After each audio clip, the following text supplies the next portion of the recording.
What we're really going to talk about today is reductionist science. Reductionist science wants to break things down, like with ginseng. What is the magic ingredient in ginseng that makes ginseng ginseng? There are over 300 active ingredients, vitamins, minerals. There's 8 distinct ginsenosides. And reductionist science tries to find out what is the one magic ingredient that makes ginseng do the job, whatever that job is. Similarly, we've had this same kind of discussion with NeuroCalm. NeuroCalm is a product we've had for some time. It's based on St. John's wort. Some years ago, Western medicine got very interested in St. John's wort. There was a great deal of clinical evidence showing that it's very beneficial for anxiety, stress, clinical depression, those kinds of things. And as you can see, there's quite a number of active ingredients.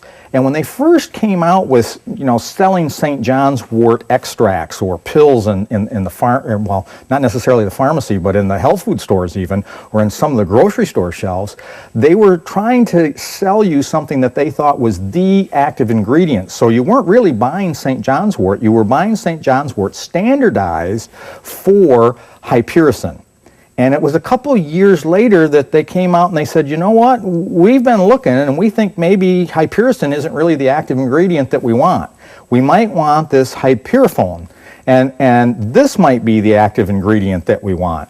Well, Symmetry doesn't practice this reductionist science.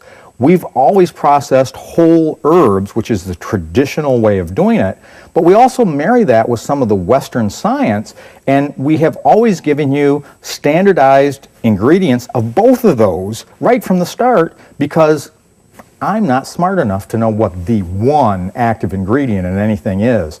I think it's probably everything together.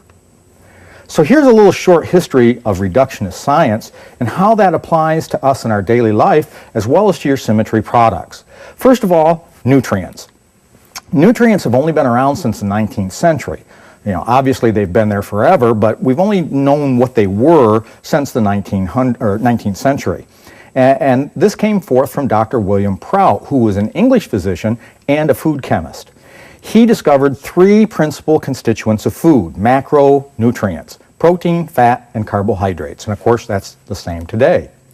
It was in 1842 that Justus von Liebig, who was one of the founders of organic chemistry, he added a couple minerals to these big 3, and he declared in 1842 the mystery of animal nutrition, how food turns into flesh and energy, was solved. Knew all there is to know.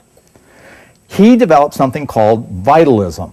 He also discovered these macronutrients in the soil: nitrogen, phosphorus, and potassium. We refer to that as NPK.